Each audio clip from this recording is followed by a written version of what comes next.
ದಕ್ಷಿಣ ಕನ್ನಡದ ಗಡಿ ಜಿಲ್ಲೆ ಕಾಸರಗೋಡು ಜಿಲ್ಲೆಯ ಚೆರುವತ್ತೂರಿನ ವೀರಮಲ ಗುಡ್ಡ ಕುಸಿದಿದೆ.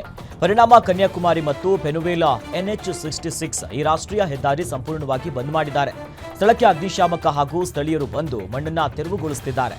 ಸದ್ಯ ಒಂದು ಲಾರಿ ಮಣ್ಣಿನಡಿ ಸಿಲುಕಿರುವಂತಹ ಬಗ್ಗೆ ಸ್ಥಳೀಯರು ಅನುಮಾನವನ್ನು ವ್ಯಕ್ತಪಡಿಸಿದ್ದಾರೆ. ಹೆಚ್ಚು ವಾಹನ ಇಲ್ಲದ ಕಾರಣ ಭಾರೀ ಅನಾಹುತ ತಪ್ಪಿದೆ.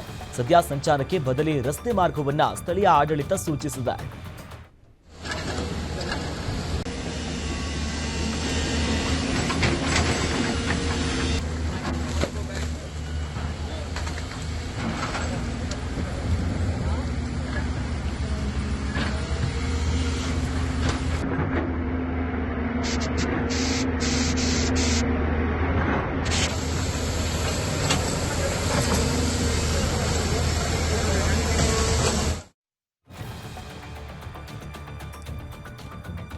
ಕೆಎಸ್ಆರ್ಟಿಸಿ ಬಸ್ ಹಾಗೂ ಟ್ರಕ್ ನಡುವೆ ಭೀಕರ ಅಪಘಾತ ಸಂಭವಿಸಿದೆ. ಶಿವಮೊಗ್ಗ ಜಿಲ್ಲೆಯ ಸಾಗರ ತಾಲೂಕಿನ ಆನಂದಪುರ ಸಮೀಪದ ಮುಂಬಾಳು ಬಳಿ ಈ ಘಟನೆ ಆಗಿರುವುದು. ಭೀಕರ ಅಪಘಾತದಲ್ಲಿ ಚಾಲಕ ಸೇರಿ 30ಕ್ಕೂ ಹೆಚ್ಚು ಪ್ರಯಾಣಿಕರು ಈಗ ಗಾಯಗೊಂಡಿದ್ದಾರೆ. ಅಪಘಾತದ ನಡೆದ ಸಂದರ್ಭದಲ್ಲಿ ಚಾಲಕ ಸೇರಿದಂತೆ 4ವರಿಗೆ ಗಂಭೀರ ಗಾಯ ಆಗಿದೆ. ಕೆಎಸ್ಆರ್ಟಿಸಿ ಬಸ್ ಮುಂಭಾಗ ಸಂಪೂರ್ಣ ನಜ್ಜುಗುಜ್ಜಾಗಿದ್ದು ಗಾಯಾಳುಗಳಿಗೆ ಆಸ್ಪತ್ರೆಯಲ್ಲಿ ಚಿಕಿತ್ಸೆಯನ್ನು ನೀಡಲಾಗ್ತಿದೆ. ಸುಮಾರು 50 ಜನ ಪ್ರಯಾಣ ಮಾಡ್ತಿದ್ದಂತ ಕೆಎಸ್ಆರ್ಟಿಸಿ ಬಸ್ ಸಾಗರದಿಂದ ಶಿವಮೊಗ್ಗಕ್ಕೆ ತೆರಳುತ್ತಾ ಇತ್ತು ಅಂತ ಹೇಳಲಾಗಿದೆ.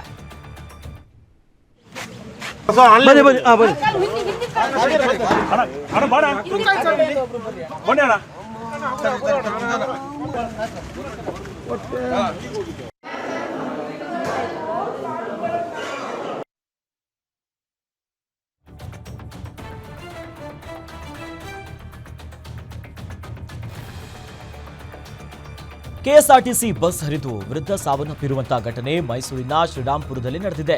71 ವರ್ಷದ ಶ್ರೀರಾಂಪುರದ ಪುರುಷೋತ್ತಮಯ್ಯ ಮೃತ ವ್ಯಕ್ತಿ.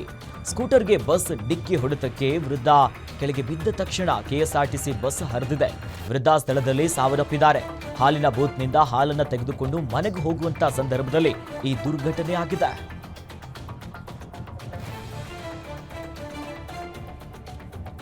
ಸಿಲಿಂಡರ್ ಸೋರಿಕೆಯಿಂದ ಮನೆಯೊಂದು ಬೆಂಕಿಗೆ ಆಹುತಿಯಾಗಿರುವಂತಹ ಘಟನೆ ಹುಬ್ಬಳ್ಳಿಯ ಶಕ್ತಿ ಕಾಲೋನಿಯಲ್ಲಾಗಿದೆ. ಅವಘಡದಲ್ಲಿ ಮಹಂತೇಶ್ ದೈಹಿಕ ಶಿಕ್ಷಕಿ ಗಂಗಮ್ಮ, ಮಕ್ಕಳಾದ ಮನೋರಂಜನ್ ಮತ್ತು ಕಾರುಣ್ಯ ಸೇರಿ 4ವರು ಗಾಯಗೊಂಡಿದ್ದಾರೆ. ಕಿಮ್ಸ್ ಆಸ್ಪತ್ರೆಯಲ್ಲಿ ಸದ್ಯ ಗಾಯಾಳುಗಳಿಗೆ ಚಿಕಿತ್ಸೆಯನ್ನ ನೀಡಲಾಗ್ತಿದೆ.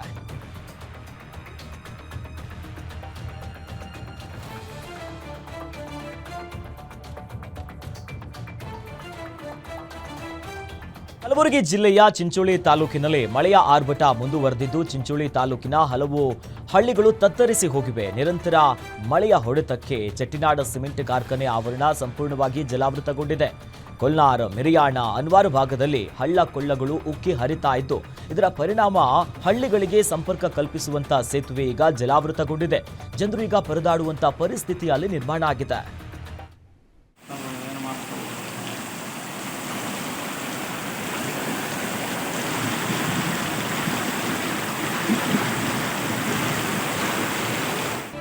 ಡಿಕೆ ಶಿವಕುಮಾರ್ ಮುಖ್ಯಮಂತ್ರಿ ಆಗಲಿ ಅಂತ ಅಭಿಮಾನಿ ಬಳಗದಿಂದ ಶಿವಮೊಗ್ಗದ ಸರ್ವಸಿದ್ಧಿ ಶ್ರೀ ವಿನಾಯಕ ದೇಗುಲದಲ್ಲಿ ವಿಶೇಷ ಪೂಜೆಯನ್ನ ಸಲ್ಲಿಸಲಾಗಿದೆ. ಅಖಿಲ ಕರ್ನಾಟಕ ಅಭಿಮಾನಿ ಬಳಗದ ವತಿಯಿಂದ ಕೆಪಿಸಿಸಿ ರಾಜ್ಯ ಸಂಯೋಜಕ ಆರ್ ಮೋಹನ್ ನೇತೃತ್ವದಲ್ಲಿ ಪೂಜೆಯನ್ನ ಸಲ್ಲಿಕೆ ಮಾಡಲಾಯಿತು. ಇನ್ನು ಶತರುದ್ರಾಭಿಷೇಕ, ಶತಚಂಡಿಕಾ ಪಾರಾಯಣ ಹಾಗೂ 108 ಕಾಯಿ ಸಹಿತ ಗಣಹೋಮ ಪೂಜೆ ಸಲ್ಲಿಸಿದ್ದಾರೆ. ಪೂಜೆಯಲ್ಲಿ ಶಿವಮೊಗ್ಗದ ಹಾಪ್ಕಾಮ್ಸ್ ಅಧ್ಯಕ್ಷ ವಿಜಯ್ ಕುಮಾರ್ ಸೇರಿ ಡಿಕೆಶಿ ಅಭಿಮಾನಿಗಳು ಭಾಗಿಯಾಗಿದ್ರು.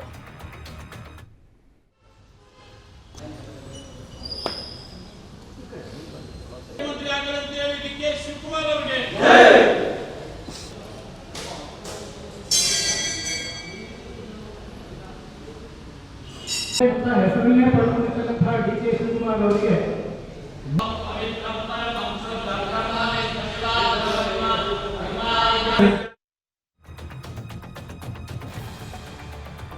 ಧಾರವಾಡ ಜಿಲ್ಲೆಯಲ್ಲಿ ನಿರಂತರವಾಗಿ ಸುರಿತಾ ಇರುವಂತಹ ಮಳೆ ಸಾಕಷ್ಟು ಅವಾಂತರಗಳನ್ನು ಸೃಷ್ಟಿ ಮಾಡಿದೆ. ಕಲಘಟಕಿ ತಾಲೂಕಿನ ಬಿದರಗಡ್ಡಿ ಗ್ರಾಮದ ಬಳಿ ರಸ್ತೆ ಕೊಚ್ಚಿಕೊಂಡು ಹೋಗಿದ್ದು ಈಗ ಜನ ಸಂಕಷ್ಟದಲ್ಲಿದ್ದಾರೆ.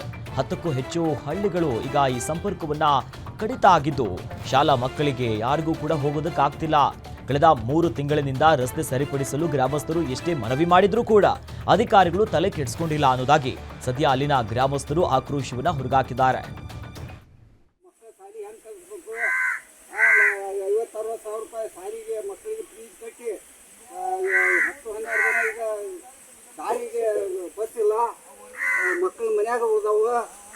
ಮಾಡ್ಬೇಕು ನಾವು ಏನು ದೊಡ್ಡದು ಮಾಡೋರು ಯಾರು ಇದ್ರಲ್ಲಿ ಹಂಗೆ ಏನು ವಿಚಾರ ಮಾಡ್ತೀರಿ ಎಲ್ಲರೂ ಕೂಡಿ ಮಾಡ್ರಿ. ಡಿಸಿಎಂ ಡಿಕೆ ಶಿವಕುಮಾರ್ ದೆಹಲಿ ಭೇಟಿಗೂ ಮುನ್ನ ಹಾಸನದ ನಾಗರನವಿಲೆ ದೇಗುಲಕ್ಕೆ ಭೇಟಿ ನೀಡಿ ವಿಶೇಷ ಪೂಜೆಯನ್ನ ಸಲ್ಲಿಸಿದ್ದಾರೆ. ಡಿಸಿಎಂ ಡಿಕೆಶಿ ಯಾವುದೇ ಸೆಕ್ಯೂರಿಟಿ ಬೆಂಗಾವಲು ವಾಹನ ಇಲ್ಲದೆ ಆಗಮಿಸಿದ್ರು. ಈ ವೇಳೆ ಡಿಕೆ ಶಿವಕುಮಾರ್ ಅವರಿಗೆ ಜೆಡಿಎಸ್ ಶಾಸಕ ಸಿಎನ್ ಬಾಲಕೃಷ್ಣ ಅವರು ಸಾಥ್ ನೀಡಿದ್ದಾರೆ.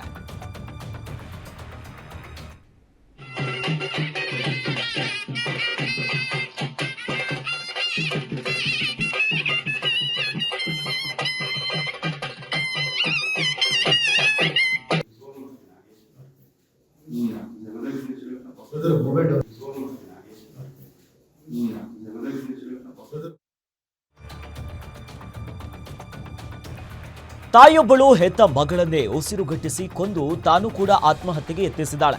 ಈ ಘಟನೆ ಬೆಂಗಳೂರಿನ ನೆಲಮಂಗಲದ ಕೆಜಿ ಲಕ್ಕೇನಹಳ್ಳಿ ಗ್ರಾಮದಲ್ಲಿ ನಡೆದಿದೆ. 5 ವರ್ಷದ ಬಾಲಕಿ ಸಿರಿ ಮೃತಪಟ್ಟಿದ್ದಾಳೆ.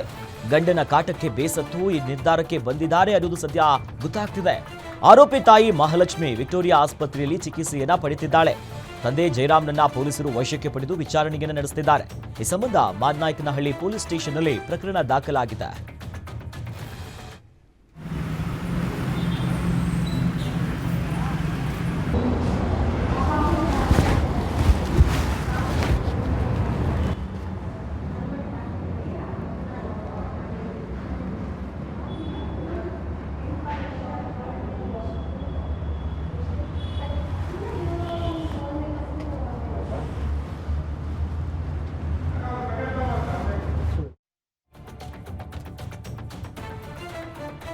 ರಾಯಚೂರಿನಲ್ಲಿ ಭೂಸ್ವಾಧೀನ ಪರಿಹಾರ ವಿಳಂಬ ಆಗಿದ್ದಕ್ಕೆ ರೈತರು ನೀರಾವರಿ ಕಚೇರಿಯ ಪೀಠೋಪಕರಣವನ್ನ ಈಗ ಕಬ್ಜಾ ಮಾಡಿರುವಂತಹ ಘಟನೆ ನಡೆದಿದೆ.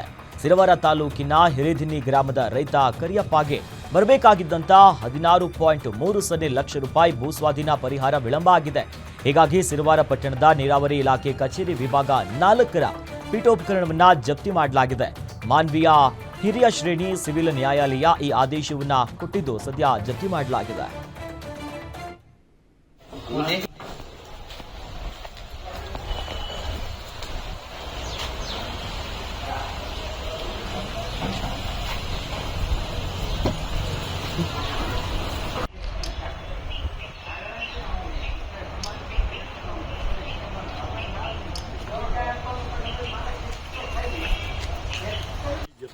ಇದರಲ್ಲಿ ಈಗ ಹಿರೇಬಾದದಿನಿ ಗ್ರಾಮದ ಸರ್ವೆ ನಂಬರ್ 113 15 ಗುಂಟೆ ಜಮೀನನ್ನ ಈಗ 1976ನೇ ಸಾಲಿನಲ್ಲಿ ಬಾಳವಾಡ ಟು ಜಲ್ದಿನ್ನಿ ಆಯಕಟ್ ರೋಡ್ ನಿರ್ಮಾಣ ಮಾಡಲಿಕ್ಕಾಗಿ ಅಕ್ವೈರ್ ಮಾಡ್ಕೊಂಡಿದ್ರು.